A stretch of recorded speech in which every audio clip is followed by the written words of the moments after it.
परम प्रेममय যুগপুরুষোত্তম শ্রী শ্রী ঠাকুর অনুকূল চন্দ্রের আতুল চরণে জানাই আমার শতকোটি প্রণাম। জয় গুরু সকল ইষ্টপ্রাণ দাদা মায়েরা, আমার মিলন লাগি তুমি আসছ কবে থেকে। পরমপিতা সর্বদা ভক্তের জন্য নামেন, অপেক্ষা করেন। ভক্ত যদি তাঁর পানে ছুটে যায় তিনি কৃপা করেন। পরম প্রেমময় শ্রী শ্রী ঠাকুর অনুকূল চন্দ্র আমাদের কল্যাণের জন্য, মঙ্গলের জন্য সদা জাগ্রত। শ্রী শ্রী ঠাকুরের অহৈতুকী কৃপা লাভের দুটি বাস্তব ঘটনা এখানে তুলে ধরার চেষ্টা করছি। আজ থেকে বেশ কয়েক বছর আগের ঘটনা। সবেমাত্র এমএ পাশ করে চান্দ্রক্ষীরায় একটা অ্যাডহক কলেজে চাকরি পেয়েছি। কর্মস্থল বাড়ি থেকে বহু দূরে, দৈনন্দিন যাতায়াত করা অসম্ভব। তাই কর্মস্থলের পাশেই বিস্তুত বোনের বাড়িতে আমাকে থাকতে হয়। তাদের পরিবারের সকলে শ্রী শ্রী ঠাকুরের সৎনামে দীক্ষিত। মাঝে মাঝে সৎসঙ্গ অনুষ্ঠিত হয়। একদিন এমনই এক সান্ধ্য সৎসঙ্গের আয়োজন করা হয়েছে। ওই দিনের সৎসঙ্গ অনুষ্ঠানে আসার কথা ছিল সুপ্রাকান্তি সৎসঙ্গ কেন্দ্রের দায়িত্বপ্রাপ্ত শ্রীযুক্ত ভূপেন্দ্র কুমার দাস মহোদয় এবং ভাঙা থেকে আমার পূজনীয় পিতৃদেব শ্রী মণিলাল আদিত্য ও কয়েকজন গুরুভাই। যথাসময়ে সৎসঙ্গ শুরু হলো। শ্রীযুক্ত ভূপেন্দ্রদা না এসে পাঠালেন জনৈক যাজক কর্মীকে, কিন্তু আমার পিতৃদেবও ভাঙার ছেলেরা এলেন না। ওই দিনকার মতো সৎসঙ্গ সমাপ্ত হলো এবং রাতে জানা গেল করিমগঞ্জ থেকে চান্দ্রক্ষীরা অভিমুখী সান্ধ্যবাস দুর্ঘটনায় পতিত হয়েছে। শোনা গেল অনেক যাত্রী সেই দুর্ঘটনার কবলে পড়েছে। আমিও দিদির বাসার সকলে চিন্তান্বিত এবং উৎকণ্ঠিত। যোগাযোগ ব্যবস্থার অপ্রতুলতায় কোনো খবরাদি পাওয়া যাচ্ছে না। এক অজানা আতঙ্কের মধ্য দিয়ে রাত কাটাচ্ছি এবং অনবরত শ্রী শ্রী ঠাকুরকে ডাকছি। পরের দিন ঘুম থেকে উঠে সকালে ভাঙার উদ্দেশ্যে রওনা দিলাম। যাত্রাপথে অভিশপ্ত বাসটিকে দেখলাম। গাছে ধাক্কা লেগে পাশের ধান খেতে পড়ে সমস্ত বাসটি দুমড়ে মুচড়ে গেছে। চেনা যাচ্ছে না যে এটি একটি মোটর বাস। গাড়িতে বসে অনবরত শ্রী শ্রী ঠাকুরের নাম নিচ্ছি এবং অজানা ভবিতব্য চিন্তা করে আঁতকে উঠছি। যাত্রা বিরতি করে নিলামবাজারে হাসপাতালে গেলাম। শুনলাম বেশিরভাগ আহত যাত্রীদের করিমগঞ্জ জেলা হাসপাতালে পাঠিয়ে দেওয়া হয়েছে। তারপর করিমগঞ্জ সদর হাসপাতালে গিয়ে অভিশপ্ত যাত্রীদের নামের তালিকা দেখে নিলাম, কিন্তু কোথাও ওনাদের নাম পেলাম না। পথে গ্রামের পরিচিত এক গুরুভাইকে দেখে জিজ্ঞাসা করলাম, গতকাল আমার পিতৃদেব ওরা কি চান্দ্রক্ষীরার উদ্দেশ্যে রওনা হয়েছিলেন? সে উত্তর দিল, ওরা গতকালই উক্ত সৎসঙ্গের উদ্দেশ্যে বেরিয়েছেন। সঙ্গে সঙ্গে আমার চক্ষু চড়ক গাছ, মানসিক অবস্থাও টালমাটাল। এদিকে মানসিকভাবে যত উৎকণ্ঠিত হচ্ছি ততই তাকে ডাকছি, কিন্তু উৎকণ্ঠার গভীরতা এত বেশি যে নাম জপ বারবার বিঘ্নিত হচ্ছে। অবশেষে প্রবল উৎকণ্ঠার মধ্যে বাড়ি পৌঁছালাম। দেখলাম বাবা বাড়িতে বসে আরো কয়েকজন গুরুভাইদের কাছে গতকালের ঘটনা বর্ণনা করছেন। জানতে পারলাম গতকাল তিনি এবং দুই গুরুভাই চান্দ্রক্ষীরার উদ্দেশ্যে রওনা হয়েছিলেন। ওই অভিশপ্ত বাসে বসেই তখন তারা সান্ধ্য প্রার্থনা করছিলেন। প্রার্থনা শুরুর কয়েক মিনিটের মধ্যেই বাসটি বারোই গ্রামের অনতি দূরে ব্রেক ফেল করে এবং তারপর একটি গাছে ধাক্কা মারে। কয়েকবার পাল্টি খেয়ে একেবারে দুমড়ে মুচড়ে পড়ে। কিন্তু আশ্চর্য, ওই দুর্ঘটনায় বাবা ওরা শ্রী শ্রী ঠাকুরের কৃপায় একেবারে অক্ষত অবস্থায় বেঁচে যান।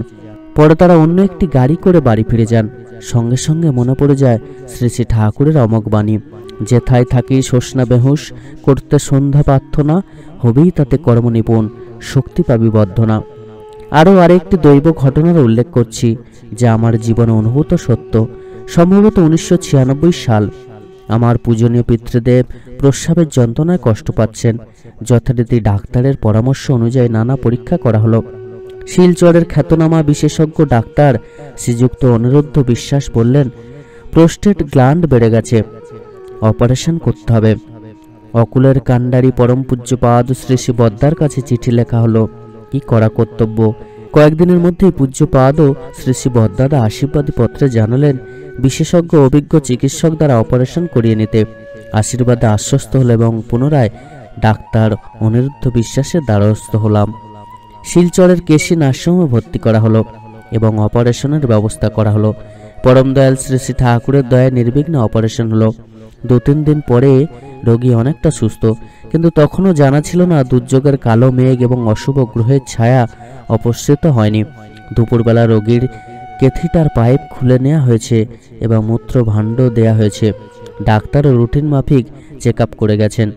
সন্ধ্যার দিকে ইউরিন পট বদলাতে গেছে, তখনই অবাক কাণ্ড। গোটা মূত্রভাণ্ড তাজা রক্তে ভরা, রক্ত জমাট বেঁধে যেন বরফের মতো হয়ে গেছে। সঙ্গে সঙ্গে আমার মাথায় অশনি সংকেত বেজে উঠল। কয়েক মিনিটের মধ্যে ডাক্তার এলেন এবং বললেন, রেডি থাকবেন, হয়তো রাতে আবার অপারেশন থিয়েটারে নিয়ে যেতে হবে। সঙ্গে সঙ্গে নার্স ডেকে রক্তরোধী ইঞ্জেকশন দেয়ালেন এবং উপযুক্ত ঔষধপাতির ব্যবস্থাও দিলেন। ডাক্তারের নির্দেশে নার্স আধা ঘন্টা পর পর ব্লাড প্রেশার চেক আপ করতে লাগলো। রোগীও কেমন যেন অচৈতন্য হয়ে যাচ্ছেন। এদিকে আমিও পরিবারের সবাই তখন দুশ্চিন্তায় অধীর, নাম করছি সকলে। ডাক্তার কিছুক্ষণ পর আবার এলেন, বললেন এখনও সম্পূর্ণ বিপদমুক্ত নয়, তাই দুশ্চিন্তার সঙ্গে পাল্লা দিয়ে নামের গতিও বেড়ে চলেছে। রাত 10টার দিকে ডাক্তার আবার এসে রোগী দেখলেন। নার্সকে বিশেষভাবে বলে দিলেন অসুবিধা হলেই তাকে কল করতে। এদিকে যথারীতি রক্তরোধী ইঞ্জেকশন চালিয়ে যেতে বললেন। প্রচণ্ড দুশ্চিন্তা ভয়ের মধ্যে দিয়ে আমরা রাত কাটালাম। অবশেষে শ্রী শ্রী ঠাকুরের কৃপায় রক্তঝরা ধীরে ধীরে বন্ধ হয়ে এলো। পিতৃদেব নবজীবন লাভ করলেন। উপরোক্ত ঘটনাগুলির বৈজ্ঞানিক ব্যাখ্যা খুঁজে পাওয়া সত্যিই সম্ভব নয়। আমরা মনে করি এগুলো একমাত্র তাঁর দয়াই সম্ভব, যিনি সকল জাগতিক রহস্যের উদ্দেশ্যিত। তিনিই পারেন একমাত্র অসম্ভবকে সম্ভব করতে, দুর্দৈবকে শুভে নিয়ন্ত্রিত করতে। এরকম আরও অনেক ঘটনা আমাদের জীবনে ঘটে যায়, আমরা হয়তো বুঝতে পারি না। আমাদের বিপদ কিভাবে যে কেটে যায় সেটাও কিন্তু আমরা উপলব্ধি করতে পারি না। তাই তো পরম দয়াল যে কর্মগুলি আমাদেরকে দিয়েছেন, সেই কর্মগুলিকে কিন্তু যথাযথভাবে মেনে চলতে হয়। তিনি আমাদেরকে যজন যাজন, ইষ্টভৃতি, সস্তনী, সদাচার এই নীতিগুলি, এই বিধানগুলি মেনে চলার জন্য বললেন।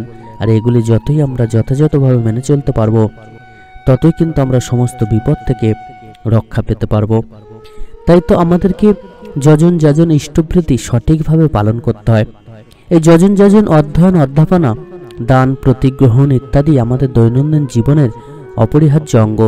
ব্যক্তিগত পারিবারিক জীবনে যেমন, তেমনি সামাজিক ও বৃহত্তর জীবনে এগুলির গুরুত্ব অসীম। আমরা দীক্ষার মুহূর্ত থেকেই যজন যাজন ইষ্টভৃতিকেই আমাদের ইষ্টকেন্দ্রিক জীবন গড়ে তোলার মূল ভিত্তি হিসেবে গ্রহণ করেছি। ইষ্টভৃতি পরায়ণ সুনিষ্ঠ যজনই কার্যকরী যাজনের চালিকা শক্তি, যা মনের প্রসারণ ঘটিয়ে যাজনকে উপভোগ্য করে তোলে এবং অন্যকেও উদ্বুদ্ধ করে, প্রেরণা প্রবুদ্ধ করে ইষ্টগ্রহণে। মনকে সতত তাই যজন যাজনশীল করে রাখতে গেলেই প্রয়োজন ইষ্ট প্রতিষ্ঠা, ইষ্ট স্বার্থ পরিপূরণে নিজেকে নিয়োজিত রাখা। আমরা যদি চাই আমাদের জীবনকে বিপদ থেকে মুক্ত করতে, বাধা থেকে মুক্ত করতে, সকল গ্রহদোষ থেকে মুক্ত করতে, এই জগৎ সংসার থেকে চিরমুক্তি লাভ করতে, তাহলে কিন্তু আমরা যজন যাজন ইষ্টভৃতি এগুলি ঠিকভাবে করব। আমরা ইষ্টকেন্দ্রিক জীবন গড়ে তুলব এবং তখনই আমাদের জীবন কিন্তু ধন্য হবে। আমাদের মনকে সতত যজন যাজনশীল করে রাখতে গেলেই আমাদেরকে কিন্তু ইষ্ট প্রতিষ্ঠা, ইষ্ট স্বার্থ পরিপূরণে নিজেদেরকে নিয়োজিত রাখতে হবে। আচার্য নিষ্ঠ হয়ে নিত্য সাধুসঙ্গ, সৎসঙ্গ আমাদের চলৎশীল করে রাখে। ইষ্ট বিষয়ে জানার আগ্রহ ধীরে ধীরে বাড়তে থাকে। তাকে জানার পরিধি যত বাড়ে, তাকে উপলব্ধি করার গভীরতাও সেই অনুসারে বাড়তে থাকে। পরম প্রেমময় শ্রী শ্রী ঠাকুর প্রতিটি মানুষের জীবন বর্ধন উৎকর্ষের নিমিত্ত সারা জীবন ধরে অমীয় নির্ঝরের মতো দৈব নির্দেশ ও দিশা প্রদান করেছেন। তা প্রদত্ত বাণীসমূহ লিপিবদ্ধ হয়ে গ্রন্থাকারে প্রকাশিত হয়েছে। প্রশ্নোত্তর বা কথোপকথনের মধ্য দিয়ে মানুষের ব্যক্তিগত ও সামগ্রিকভাবে অতীত, বর্তমান এবং ভবিষ্যতের রহস্য উদ্ঘাটন এবং তাৎক্ষণিক ও আগাম সমাধান তিনি দিয়েছেন। নিয়ত অধ্যয়নের মাধ্যমে আমরা জ্ঞানে সমৃদ্ধ হয়ে বাঁচার রসদ সংগ্রহ করে কৃতার্থ হয়ে উঠতে পারি। একান্ত মনোনিবেশে পাঠ করলেই তার বাণীসমূহ জীবন্ত হয়ে যেন সামনে দাঁড়ায়। আমাদের প্রবৃত্তি প্রভাবিত ভ্রান্ত চলন আমাদের চোখে পরিস্ফুটিত হয়ে ওঠে। সংশোধনের রাস্তা খুঁজে পাই। তার বাণী আমাদের শাসন করে, ভরসা দেয় এবং সাত্যত জীবনে উত্তরণের সহায় হয়ে সামনে দাঁড়ায়। আমরা প্রতিদিন তাঁর শ্রীচরণে প্রার্থনা করে নিত্য সাধুসঙ্গের নিবিষ্ট মনে তাঁর গ্রন্থাদি পাঠ করলেও মনে হয় যেন তিনি সামনেই আছেন। কথোপকথনের বইগুলি পড়ার সময় মনে হয় আমিও যেন ওই সময় ওইখানে উপস্থিত আছি। মানসপটে তিনি জীবন্ত হয়ে প্রতিভাত হচ্ছেন। তাঁর মুখবয়ব, চাহনি, অঙ্গ সঞ্চালন ইত্যাদি আমি যেন প্রত্যক্ষ করছি। তার কণ্ঠ যেন শুনতে পাচ্ছি। মনে প্রাণে আনন্দের হিল্লোল জাগে, শরীর রোমাঞ্চিত হয়, অনাবিল আনন্দে উৎফুল্ল হয়ে উঠি। তাকে চাক্ষুষ না দেখার ব্যথা প্রশমিত হয়। চৈতন্য চরিতামৃতে একটি ঘটনা বর্ণিত আছে। চৈতন্য মহাপ্রভু দক্ষিণ ভারত পরিক্রমায় তিনি শ্রীরঙ্গক্ষেত্রে কিছুদিন অবস্থান করেন। সেখানে শ্রীরঙ্গনাথ মন্দিরে এক বৈষ্ণব ব্রাহ্মণ প্রতিদিন একাগ্র চিত্তে গীতা পাঠ করেন। তিনি প্রায় নিরক্ষর ছিলেন। তাঁর অশুদ্ধ উচ্চারণে গীতা পাঠ তাঁকে অন্যের নিকট উপহাসের পাত্র করে তুলেছিল, কিন্তু সেসবে তাঁর ভ্রুক্ষেপ নেই। তিনি নিবিষ্ট মনে আনন্দ চিত্তে গীতা পাঠ করেন আত্মমগ্ন হয়ে। পাঠকালে তাঁর মধ্যে অশ্রুপুলক সেদ ও কম্পন হয়। এ দেখে মহাপ্রভু কৌতূহলান্বিত হয়ে গীতা পাঠককে জিজ্ঞাসা করেন, কি পড়ে কি বুঝে তোমার এত আনন্দ হয়?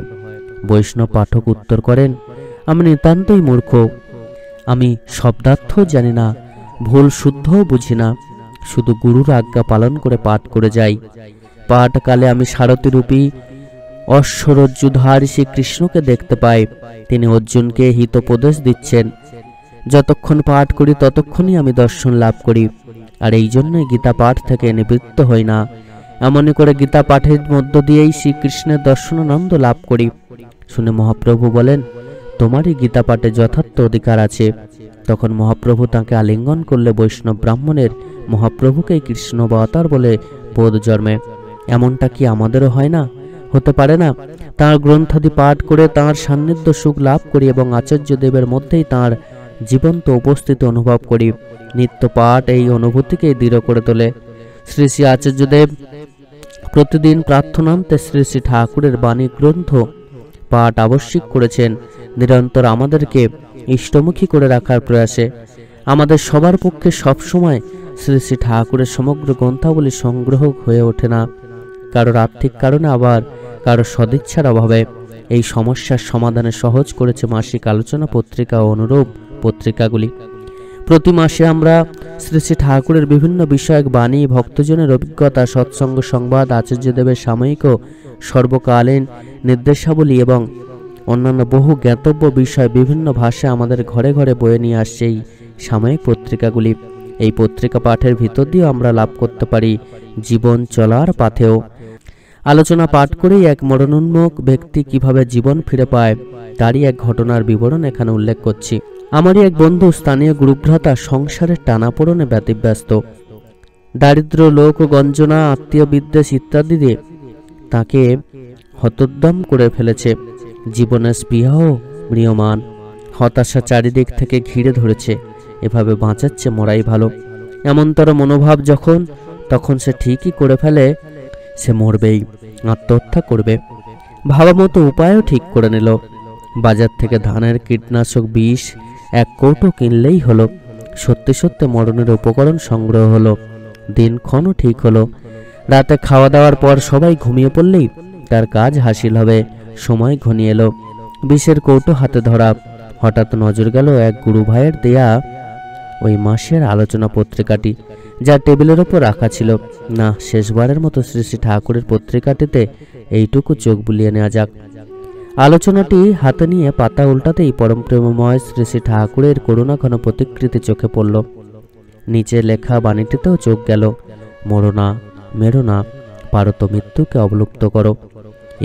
একই হচ্ছে তার শরীর ও মনে। সম্বিত ফিরে এলো, আমি মরবো কেন? একবার বাঁচার লড়াইটা ভালো করে দেখতে পারি না? তার আশিস মাথায় নিয়ে মন ঘুরে গেল। মৃত্যু পরাজিত হলো। পুনরুদ্যমে শ্রী শ্রী ঠাকুরকে মাথায় নিয়ে জীবন যুদ্ধে এগিয়ে চলল সে। আর সেই ব্যক্তি দারিদ্র ব্যাধি মুক্ত, পরিবার ও সমাজে সুপ্রতিষ্ঠিত, পরমপিতার দয়ায় দীক্ষাদানের অধিকারী হয়ে শত শত নরনারীকে দেখাচ্ছে জীবনের পথ, মহৎ জীবনে উত্তীর্ণ হওয়ার উপায়।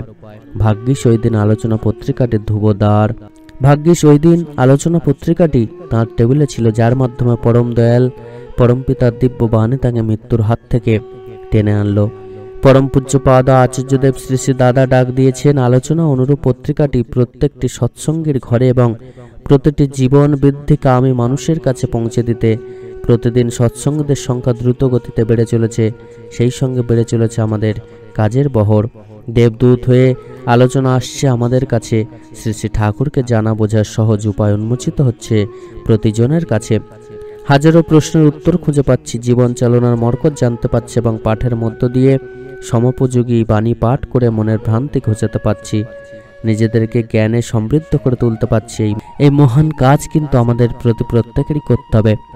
আমরা প্রত্যেক দিন কিন্তু আলোচনা প্রসঙ্গ পাঠ করব এবং সেগুলি শ্রবণ করব। এর মধ্য দিয়ে আমাদের মন ঠিক হবে, আমরা সহজে ইষ্ট প্রতিষ্ঠার দিকে এগিয়ে যাব, ইষ্ট কর্ম সঠিকভাবে করব এবং যজন যজন ইষ্টভৃতি তিনি যে বিধানগুলি দিয়েছেন সেগুলি কিন্তু আমরা যথাযথভাবে পালন করব। আমাদের মন কিন্তু ভুল পথে চালিত হবে না। আর মন যদি ঠিক থাকে, আমরা যদি আমাদের লক্ষ্যকে ঠিক রাখতে পারি, তাহলে সঠিক কর্মের মধ্য দিয়ে আমাদের জীবনকেও কিন্তু সঠিক পথে চালিত করতে পারবো। আমরা যদি সঠিক পথে চলি তাহলে কিন্তু তাঁর আশীর্বাদ আমাদের লাভ হবেই হবে এবং তাঁর দয়ায় কি না হয় সমস্ত কিছুই থেকে আমরা রক্ষা পাবো। তাঁর দয়া হলে মৃত্যুও কিন্তু আমাদেরকে স্পর্শ করতে পারে না। আর এর জন্য আমাদেরকে কিন্তু এই আলোচনাগুলো শ্রবণ করতে হয়, তাঁর প্রত্যেকটি বাণী, তাঁর প্রত্যেকটি কথাকে শ্রবণ করতে হয়, পড়াশোনা করতে হয়। তবেই কিন্তু আমরা সহজে তাঁকে জানতে পারবো এবং তাঁর বলা প্রত্যেকটি কর্মকে আমরা যথাযথভাবে পালন করতে পারবো। তাঁর করুণাধারা একবার যদি লাভ করা সম্ভব হয় তাহলে কিন্তু জীবনের সমস্ত কিছু লাভ সম্ভব হয়। কত মানুষ যে তাঁর আশীর্বাদে মৃত্যু মুখ থেকে ফিরে এসেছেন, কত মানুষ যে কত রকম বিপদ আপদ গ্রহদোষকে কাটিয়ে বেঁচে গেছেন।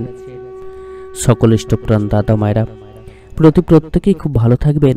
পরম দয়াল আপনাদের প্রত্যেকের মঙ্গল করুন। তাঁর বলা প্রত্যেকটি কর্মকে যথাযথভাবে আপনারা মেনে চলুন, দেখবেন সকল বিপদ আপদ গ্রহদোষ থেকে আপনারা মুক্ত হতে পারবেন। পরম দয়াল স্বয়ং কিন্তু আপনাদেরকে রক্ষা করবেন। এরকমই সত্য ঘটনা প্রত্যেক গুরু ভাইদের জীবনে যেগুলি ঘটে চলে সেগুলি অজস্র রয়েছে।